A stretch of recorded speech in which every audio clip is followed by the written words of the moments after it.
Amma ba'd. Saudaraku, para alim ulama dan seluruh sidang Jumat yang dimuliakan oleh Allah Subhanahu wa taala, insyaallah.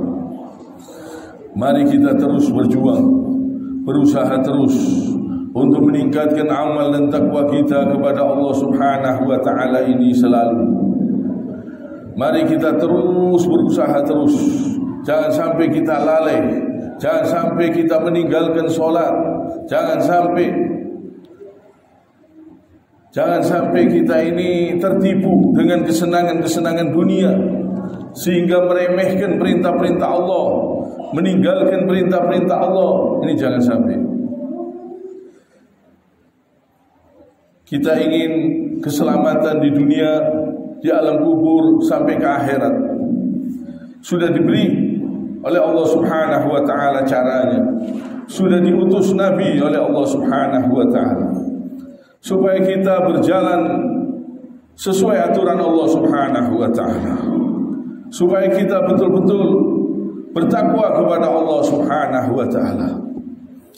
Ya ayyuhalladzina amanu taqullaha haqqa tuqatih wa la tamutunna illa wa antum muslimun. Yang artinya, wahai orang-orang yang beriman, bertakwalah kalian kepada Allah dengan yang sebenar-benarnya takwa, dan jangan sekali-kali engkau mati melainkan bersamaan dengan Islam. Jangan sampai orang yang beriman mati dalam keadaan tidak pernah sholat. Jangan sampai orang yang beriman, orang yang percaya kepada Allah, mati dalam keadaan tidak pernah sholat. Supaya kita perhatikan ini. Karena kata baginda Rasul sallallahu alaihi wasallam, inna baina rajuli wa baina syirki wal kufri tarkas sholah. Sesungguhnya batas yang memisahkan antara orang Islam dengan kufur itu sholat. Barang siapa yang meninggalkan sholat, berarti dia telah kafir, kufur, ingkar kepada aturan Allah Subhanahu wa taala. Ini sholat kebutuhan kita, bukan kebutuhan Allah Subhanahu wa taala. Kita ini butuh sholat. Sholat 5 waktu ini sangat banyak faedahnya untuk diri kita. Dan alhamdulillah, insyaallah kita masih diberi kesempatan oleh Allah Subhanahu wa taala. Tidak semua orang bisa datang ke masjid, walaupun orang itu sehat. Kalau Allah Subhanahu wa taala tidak memberi hidayah, tidak bisa hadir di masjid. Ada yang diberi sakit, ada yang diberi stroke, ada yang diberi lumpuh, tidak bisa melakukan gerakan-gerakan sholat dengan sempurna. Alhamdulillah, kita yang masih diberi kesempatan sehingga bisa datang ke masjid, bisa rukuk, bisa sujud. Jangan sampai kita sepelekan, jangan sampai kita tinggalkan. Ini nikmat yang sangat besar dari Allah Subhanahu wa taala. Perintah Allah ini besar manfaatnya. Orang yang sering sujud, yang sujudnya benar, tumanina, sujudnya tidak seperti ayam mematuk, orang yang sujudnya benar, ini besar sekali faedahnya. Menurut ilmu kesehatan pun ini ada manfaatnya. Melancarkan peredaran darah ke otak. Dan orang yang lancar peredaran darahnya ke otak, insya Allah tidak mudah terkena penyakit stroke. Jadi perintah Allah ini banyak manfaatnya untuk diri kita. Kita yang butuh mengerjakan perintah Allah ini dengan tumanina, rukuknya, sujudnya, usahakan dengan tumanina, bacaannya, usahakan betul-betul diresapi. Dari mulai kita takbir sampai kita salam. Kalau kita resapi, rasanya setelah salam itu rasanya berguguran dosa-dosa kita. Berguguran dosa-dosa kita. Kalau kita meresapi makna-makna yang terkandung di dalamnya sholat. Dari mulai takbir, Allahu Akbar, hanya Engkau ya Allah yang maha besar. Selain Engkau kecil, dunia ini kecil, urusan saya kecil, masalah saya kecil, manusia semuanya kecil, hanya Allah yang maha besar. Kita renungkan, kita resapi betul bacaan-bacaan ini. Luar biasa, luar biasa. Kalau kita resapi, sholat yang benar betul-betul bisa mencegah perbuatan keji dan mungkar. Kita ini berdoa kepada Allah, mohon kepada Allah, iyyaka na'budu wa iyyaka nasta'in. Hanya kepada Engkau ya Allah kami menyembah dan memohon pertolongan. Janji ini kalau kita resapi betul-betul, kita ini kalimat betul-betul mentauhidkan Allah Subhanahu wa ta'ala isinya. Jadi kalau orang ini sholat, insya Allah sholatnya benar, diresapi, rukuknya, sujudnya diresapi, bacaannya diresapi, bisa mencegah perbuatan keji dan mungkar. Bisa mencegah perbuatan keji dan mungkar. Kita bermohon kepada Allah, ya Allah tunjuki jalan yang lurus, jalan yang Kau kasihi, bukan jalan yang sesat, bukan jalan yang kejam, kezaliman, bukan. Jalan yang lurus ya Allah. Setelah sholat, kalau kita resapi maknanya, kita mau berbuat kekejian itu mikir. Kalau sholatnya benar, mau berbuat kesesatan, mikir. Saya tadi habis berdoa, mohon kepada Allah, saya berjanji hanya kepada-Mu ya Allah kami menyembah dan memohon pertolongan. Saya minta ditunjukkan jalan yang lurus, jalan yang dikasihi, bukan jalan yang sesat, bukan jalan yang kejam. Mau berbuat keji, tidak berani. Kalau sholatnya benar, tidak berani korupsi, tidak berani berbuat zalim, tidak berani berbuat perbuatan-perbuatan yang melanggar aturan Allah Subhanahu wa ta'ala. Ini kalau sholatnya betul-betul diresapi. Kita yang butuh, kita ini butuh pertolongan Allah yang besar. Dari ujung rambut sampai ujung kaki kita ini butuh pertolongan Allah yang besar dan selalu. Dan selalu. Kalau kita dikasih sakit saja, tidak mampu kita, tidak kuat. Pedihnya dunia, sengsaranya dunia saja, tidak kuat, tidak mampu. Ada orang yang dikasih lumpuh, dikasih stroke, tidak bisa jalan, ngeleset terus, tidur terus, makan di tempat, minum di tempat, kencing di tempat, buang air di tempat. Ada yang bisa merangkak, mau ke kamar mandi merangkak. Coba kita renungkan betapa besar nikmat Allah yang diberikan di sekujur badan kita ini, yang mana kita masih diberi kesempatan datang ke masjid, masih diberi kesempatan untuk ruku, untuk sujud, untuk menyembah Allah Subhanahu wa ta'ala. Coba kita renungkan orang-orang yang berada di rumah sakit, dia tidak bisa.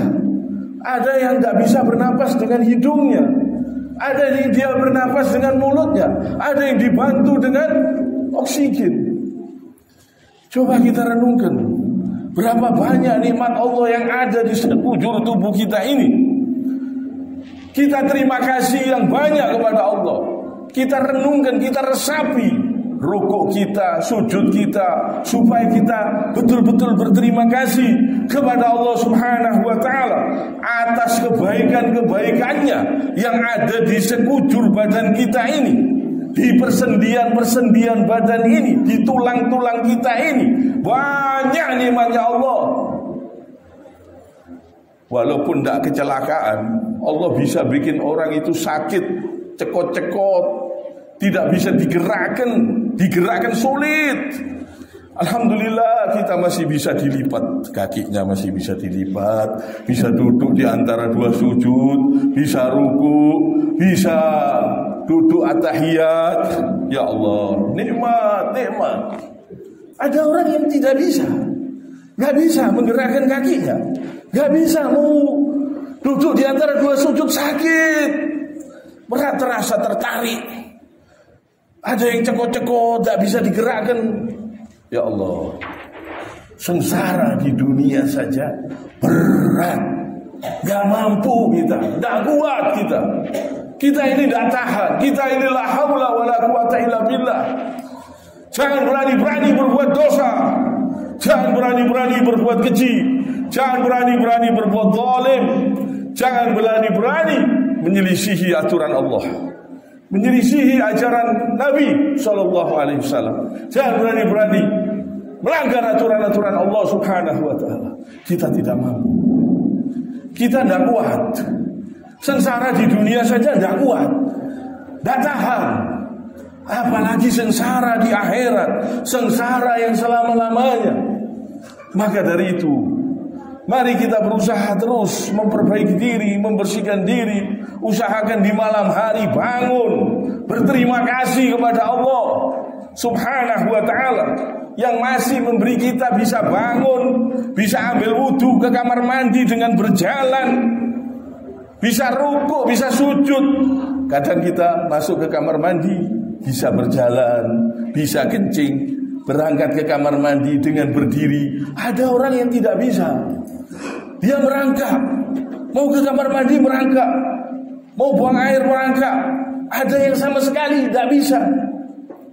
Ada orang yang dari Surabaya mau ke Malang, kencingnya di mobil, buang airnya di mobil, nggak bisa turun dari mobil, berbaring ngeleset terus, nggak bisa duduk, nggak bisa. Coba kita renungkan, kebaikan Allah besar. Kita bisa ruku, bisa sujud, bisa datang ke masjid, bisa gunakan kesempatan ini dengan yang sebaik-baiknya. Sholat malam jangan sampai ditinggal, usahakan terus dikerjakan sampai dicabut oleh Allah Subhanahu wa ta'ala rohnya kita. Gunakan yang sebaik-baiknya. Puasa-puasa sunnah, perbuatan-perbuatan baik, banyak berzikir, banyak mengingat Allah, banyak membaca surat Al-Ikhlas. Innaha ta'dilu sulusal Quran, kata Rasulullah SAW. Sesungguhnya ia menyamai sepertiga Al-Quran. Dibaca yang sering, yang banyak.